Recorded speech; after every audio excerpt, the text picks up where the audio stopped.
American സൈന്യം Ukraine മണ്ണിൽ ഇറങ്ങില്ലെന്ന് president Donald Trump. Trump, Putin, Zelensky ത്രിരാഷ്ട്ര ഉച്ചകോടി ഉടൻ നടന്നേക്കും.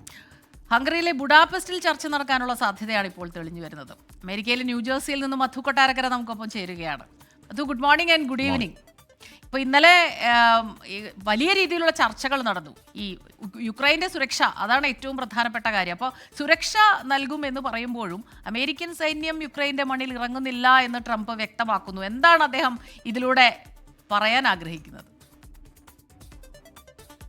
Good morning Hashmi, Smitha. Ukraine യുദ്ധം അവസാനിപ്പിക്കാനുള്ള രണ്ടാം ഘട്ട ഉഭയകക്ഷി ചർച്ചകളെ പറ്റി അലാസ്കയിൽ സ്മിത ശ്രദ്ധിച്ചാണ് ഡൊണാൾഡ് ട്രംപ് പറഞ്ഞു തുടങ്ങിയപ്പോൾ തന്നെ അത് മോസ്കോയിലാകട്ടെ എന്ന് റഷ്യൻ പ്രസിഡന്റ് വ്ളാദിമിർ പുടിൻ ചാടിക്കേറി പറഞ്ഞിരുന്നു. എന്നാൽ സെലൻസ്കി ചർച്ചയ്ക്കായി മോസ്കോയിൽ പോകുന്നത് യൂറോപ്യൻ രാജ്യങ്ങൾ ഒരു കാരണവശാലും അത് സമ്മതിക്കാൻ പോകുന്നില്ല.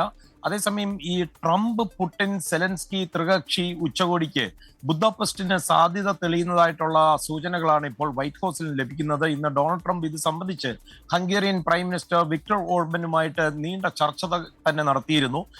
ഈ പുടിനുമായിട്ട് വിക്ടർ ഓർബന് വളരെ അടുത്ത ഒരു ബന്ധം പുലർത്തുന്നതുകൊണ്ട് അതിനുള്ള സാധ്യത തെളിയുന്നുണ്ട്. അത് മാത്രമല്ല, നമുക്കറിയാം അന്താരാഷ്ട്ര ക്രിമിനൽ കോടതി കുറ്റങ്ങളിൽ അറസ്റ്റ് ചെയ്യപ്പെടുമെന്ന് പുടിന് ഭയമില്ലാതെ സഞ്ചരിക്കുവാൻ അല്ലെ സന്ദർശിക്കുവാൻ കഴിയുന്ന ചുരുക്കം ചില യൂറോപ്യൻ രാജ്യങ്ങൾ മാത്രമേ ഉള്ളൂ. അതിലൊന്നാണ് ഹംഗറി. ഹംഗറിയെ ഒരു വേദിയായി യുക്രൈൻ അംഗീകരിക്കുമോ എന്ന് ഇപ്പോൾ വ്യക്തമല്ല. വെടിനിർത്തൽ ചർച്ചകൾക്കായി രണ്ട് രാജ്യങ്ങളിലെ പ്രതിനിധികൾ കണ്ടുമുട്ടിയ ഇസ്താൻബുളുണ്ട്, അതും ഇപ്പോൾ സജീവ പരിഗണനയിലുണ്ട്. അതേസമയം ഭാവിയിൽ റഷ്യയുടെ അധിനിവേശം തടയുവാൻ അമേരിക്ക യുക്രൈന് നൽകുന്ന സുരക്ഷാ ഗ്യാരണ്ടി സംബന്ധിച്ചുള്ള ചോദ്യങ്ങൾ അന്തരീക്ഷത്തിൽ ഇപ്പോഴും ഉയർന്നു തന്നെ നിൽക്കുന്നു. ഇതിന്റെ അവ്യക്തത തുടരുകയാണ്.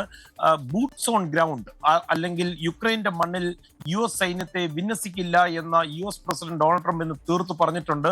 സമാധാന സേന എന്ന പേരിൽ US സൈന്യം റഷ്യയുടെ അതിരിൽ വന്ന് നിൽക്കുന്നത് പുടിൻ ഒരിക്കലും അംഗീകരിക്കുവാനും സാധ്യതയില്ല.